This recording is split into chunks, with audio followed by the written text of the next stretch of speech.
సాయిబాబా నిజమైన దేవుడా కాదా? అసలు సాయిబాబా ఎవరు? ఎక్కడి నుంచి వచ్చారు?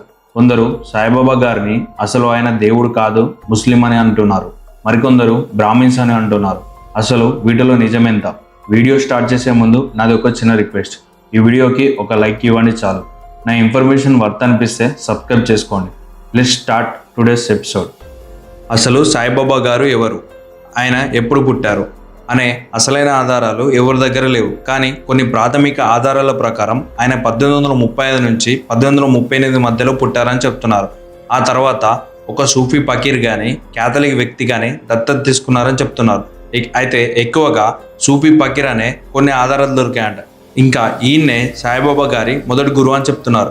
ఇంకా ఆయన చిన్నతనం గురించి ఇప్పటివరకు ఎటువంటి ఆధారాలు లేవు. కానీ బిబి నరసింహస్వామి అనే సాయిబాబా భక్తుడు ఆయన గురించి పరిశోధన చేసి సాయిబాబా గారు భక్తులతో మాట్లాడిన మాటలను చదివి వాటిని విశ్లేషించి ఇంకా బాబా గారి గురించి ఉన్న విశ్వసనీయమైన చరిత్ర పుస్తకాలలో ఆయన ఎక్కడెక్కడ తిరిగాడో, ఎవరిని కలిశాడో అనేది తెలుసుకొని ఆ ప్రాంతాలకు వెళ్ళి మరి ఆ తర్వాత సాయిబాబా గారిది మహారాష్ట్రలోని పర్బని జిల్లాలో ఉన్న పత్రి అనే ఒక గ్రామం అని చెప్పారు.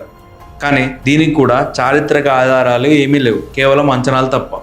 అయితే సాయిబాబా గారి అసలు పేరు ఏమిటి, ఆయన ఎక్కడి నుండి వచ్చారు, ఆయన తల్లిదండ్రులు ఎవరు అనే విషయాలు బాబా గారు ఎప్పుడూ ఎవరికి చెప్పలేదు. కానీ 1854 నాటికి, అంటే ఆయనకు దాదాపు 16 నుండి 18 సంవత్సరాల వయసులో ఉన్నప్పుడు ఆయన మహారాష్ట్రలోని షిరిడి గ్రామానికి మొదటిసారికి వచ్చారు. అక్కడ ఒక వేప చెట్టు కింద కూర్చొని కఠోరమైన ధ్యానం చేస్తూ కనిపించారు. అంత చిన్న వయసులో ఆయనకున్న వైరాగ్యం, ధ్యాననిష్ట చూసి గ్రామస్తులు ఆశ్చర్యపోయారు. కొంతకాలం అక్కడ ఉన్న తర్వాత ఆయన అకస్మాత్తుగా షిరిడి నుండి మాయమయ్యారు. మళ్ళీ కొన్నేళ్ల తర్వాత, అంటే 1858లో చాంద్ పటేల్ అనే ఒక పెళ్లి బృందంతో కలిసి ఆయన తిరిగి షిరిడీకి వచ్చారు. ఆయన షిరిడీలోనే కడోబా ఆలయం దగ్గర దిగుతుండగా ఆ ఆలయ పూజారి అయిన మలస్పతి ఆయనను చూసి ఆ సాయి అని సాధారణంగా ఆహ్వానించారు. అప్పటి నుండి ఆయనకు సాయిబాబా అనే పేరు స్థిరపడిపోయింది. సాయిబాబా అంటే, సాయి అంటే పర్షియన్ భాషలో సాధువు లేదా స్వామి అని అర్థం. బాబా అంటే తండ్రి అని అర్థం. ఆ తర్వాత సాయిబాబా గారు షిరిడీలోని ఒక పాత పాడుబడిన మసీదులో నివసించడం ప్రారంభించాడు. ఆ మసీదుకు ఆయన ద్వారకమయ్య అని పేరు పెట్టారు.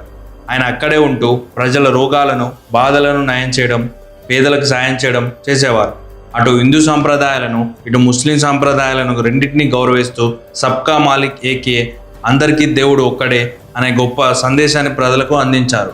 ఇప్పుడు సాయిబాబా గారి మహిమల గురించి తెలుసుకుందాం. షిరిడిలోని ద్వారకమయ మసీదులో ఉంటున్న సమయంలో సాయిబాబా గారు ధుని అనే నిరంతరమైన అగ్నిజ్వాలను వెలిగించారు. ఆ ధుని నుండి వచ్చే పవిత్రమైన బూడిదనే ఊది అని పిలిచేవారు. ఏ వ్యాధి ఉన్నా, ఎలాంటి బాధలున్నా ఈ ఊదిని నమ్మకంతో నుదుటిన ధరిస్తే లేదా నీటిలో కలుపుకొని తాగితే రోగాలు నయమవుతాయని భక్తులు విశ్వసించేవారు. ఆ ధుని ఈనాటికి షిరిడిలో నిరంతరాయంగా వెలుగుతూనే ఉంది. బాబా గారి జీవిత కాలంలో అనేక అద్భుతాలు మరియు మహిమలు జరిగాయని భక్తులు చెప్తారు. ఒకసారి మసీదులో ప్రమిదలు వెలిగించడానికి నూనె లేకపోతే ఆయన నీళ్లతోనే ప్రమిదలు వెలిగించారని, తీవ్రమైన వర్షం మరియు తుఫాను వచ్చినప్పుడు తన ఆదేశంతో దానిని ఆపేశారని కథలు కూడా ఉన్నాయి. అయితే ఆయన ఎప్పుడూ తనను తాను దేవుడిగా ప్రకటించుకోలేదు. నేను కేవలం దేవుడి సేవకుడిని అని చెప్పుకునేవారు. ఆయన భక్తులకు ముఖ్యంగా 2 సూత్రాలను బోధించేవారు. ఒకటి నమ్మకం, విశ్వాసం.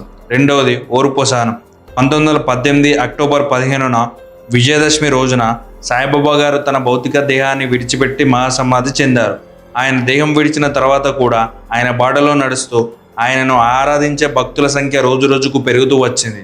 కానీ కాలక్రమేణా ఆయనను ఒక అవతార పురుషుడిగా, దేవుడిగా పూజించడం మొదలైన తర్వాతే సామాజికంగా మరియు మతపరంగా అనేక వివాదాలు కూడా మొదలయ్యాయి. హిందూ మతంలోని కొందరు పీఠాధిపతులు, హిందుత్వ సంస్థలు సాయిబాబా పూజను తీవ్రంగా వ్యతిరేకించారు.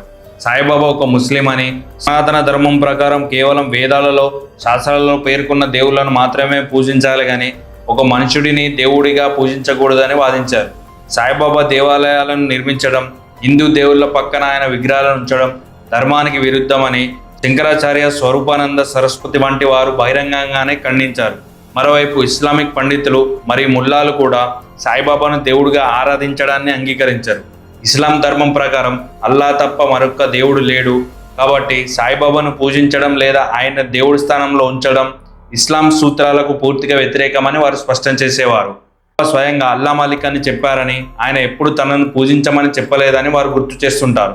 ఆఖరిగా చూస్తే సాయిబాబా ఒక దేవుడా లేక ఒక సామాన్య మానవుడా అనేది ప్రతి ఒక్కరి వ్యక్తిగత విశ్వాసాల మీద ఆధారపడి ఉంటుంది.